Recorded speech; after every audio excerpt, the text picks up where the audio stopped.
To tell the story of what could be the most outlandish physical creation in drag racing history, we have to start by telling the story of the mind and the man who built it. Jim Lytle grew up in Michigan. As a curious, mechanically minded kid, he showed himself to be a talented tinkerer and mechanic. When he was 15 years old, though, something happened that changed the course of his life. He attended the Gold Cup hydroplane races on the Detroit River. It was there he saw something that immediately captured him. The top hydroplanes of the day used giant piston aircraft engines, typically Allison V12s, to make their horsepower. The sound, the spray, and the fury did something to this young kid. Fast forward just 3 years and the fledgling NHRA is having a sanctioned event in Livonia, Michigan. Jim was there. So weren't the Arfons boys with Green Monster 2, their Allison-powered, all-conquering drag machine. The course of Jim Lytle's hot rodding life had been set. We fast forward to 1961. The world learns of the existence of Jim Lytle in the May issue of Hot Rod magazine that year. His immaculate Hemi-powered Ford Coupe, a car that he had built while in the Army, which had brought him to Texas in the first place, was featured in this story. The car was flawless in every detail, and at the track it could run with the best of them. It showed well, it ran well, and it summed up Lytle's skill set perfectly. Later that year, while talking to a fellow hot rodder, airplane engines came up. Overhearing the conversation, another man told Lytle that there was a junkyard down the road that had a couple of the engines they were speaking about. Jim was planning on placing a big Buick engine in the chopped 1934 Ford Tudor sedan he was building, but this conversation changed everything. One trip to the junkyard and $100 later, he owned a V12 Allison aircraft engine, and after about 6 months of work and $1,000, that Allison engine was powering his 1934 Ford. Now, where to take it? How about the 1962 AHRA Nationals in Dallas? On his first attempt down the drag strip, the car destroyed the clutch, went 77 miles an hour, and sent Jim back to the drawing board. On his own, Lytle created drag racing's first 4-disc clutch. He also scratch-made the 14-inch diameter torque tube that tied the front of the car and the rear axle together. This also acted as a flywheel shield and mitigated the want of the Allison engine to twist the car into 2 pieces. Jim moved to California, dragged the car along, and in early 1963 showed up at Lyons Drag Strip, ran 11s at 133 miles an hour, and landed on the pages of the famed Drag News magazine. Eventually, the car was running 10s at nearly 150 miles an hour, but there was a massive problem. The air pressure in the body would cause the doors to rip open, the hood to fly off, and Jim to consider all of his life choices. The man needed a one-piece body, but he didn't know how. But Fred Caro knew how.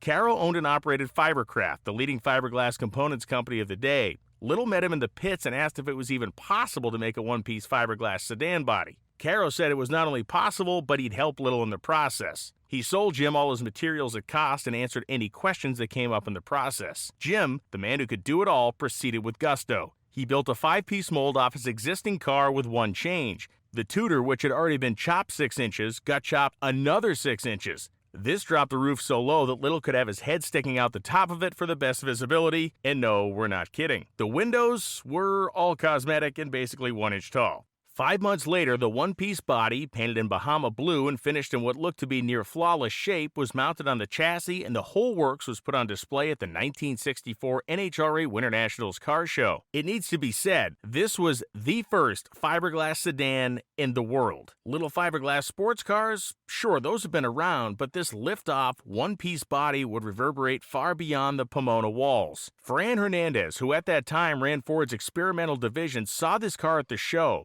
In the 1980s, he would admit that when he was pressed by management in 1965 to find a way to compete with the Chrysler Hemi cars on the drag strip, this car and this body served as the direct inspiration for the first lift-off funny car bodies ever made in 1966. If you want further proof, consider the fact that at the beginning, those 1966 cars, the bodies lifted straight off the chassis. They were not hinged in the back like funny cars are today, just like Jim did it. At 2,850 pounds, packing 2,300 horsepower worth of Allison and all the improvements of the one-piece body, it had to be better at the drag strip, right? Oh, it was. Big time. The car ran 931 at 163 miles an hour on its best pass with Jim at the wheel. This was nearly a full second and 15 miles per hour better than any full-bodied car on the planet at this time. He changed the oil once a year. He never changed the spark plugs. He never broke anything, and he never lifted. Jim Lytle made 9 runs at Lyons Drag Strip over the course of July of 1964 and then sold the car on the spot to Ray Alley for $2,000,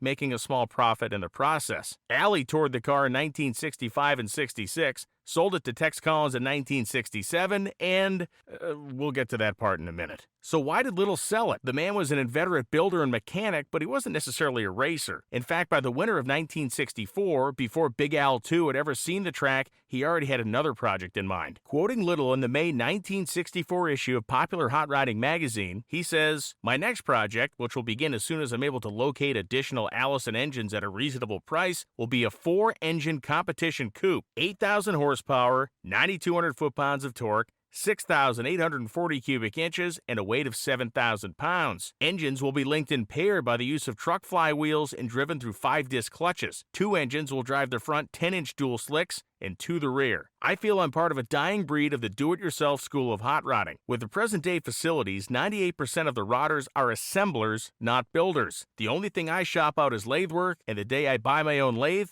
I'll do 100% of my own work." End quote. Ralph Guldahl ends his story with this, quote, "The question in your mind from the foregoing is this guy for real? Well, Jim does have a sturdy imagination, but I remember when he outlined the plans for the just as improbable Big Al 2, and he had the same look in his eye. It's a moot point. Strip operators will be left aghast wherever this 9,200 foot-pound torquer Big Al 3 runs. I mean, you can't go around rolling up starting lines into little asphalt tubes." This brings us to Quad Al. After selling Big Al 2, Lytle launched full bore into this insane project.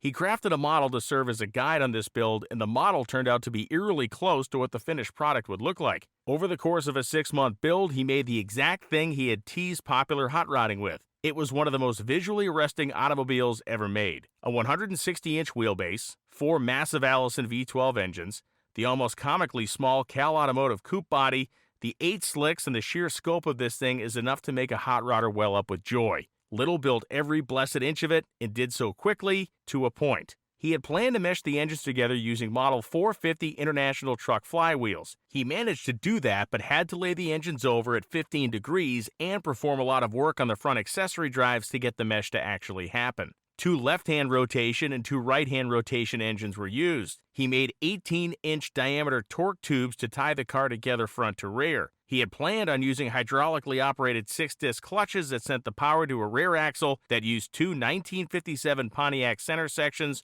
with 241 gears. Those center sections were mated with Ford 1.5-ton truck ends, axles, and hubs. Up front, the steer axle is from a 2.5-ton military truck, also to be geared at the 241 ratio. It had massive Zeppa CV joints on the ends for steering. How did the steering actually happen? A 1965 Buick steering box was connected with a 14-foot-long steering shaft to the cockpit. Yeah, the frame rails were made of 3-inch square tubing that was a 1/4 inch thick. The roll cage area was 2-inch square tubing that was also a 1/4 inch thick. The car was literally built like a battle tank. The wheels were custom made with 1/4 inch steel plate center sections that Lytle welded up himself. Listen to this: 96 exhaust pipes, 4 magnetos, and the most amazing stat of all, the car used a combined total of 350 feet of Packard 440 spark plug wire to get it all lit off. The throttle was an act of engineering in and unto itself. All the engines were throttled together with a series of bell cranks and linkages. So, what did it run? This car, this machine that you have undoubtedly seen all over the internet for years, never moved an inch under its own power. Not a single inch of wheel-driven forward progress has ever been made by Quad Al. So what the heck happened? Money. Lytle was a regular guy with a regular job as a design draftsman. He made like $150 a week. When he got to the point of the clutches, the custom ring and pinion gears, and other details, he was looking at $5,000 in 1960s money, or about $50,000 today, and that was not at all in his budget.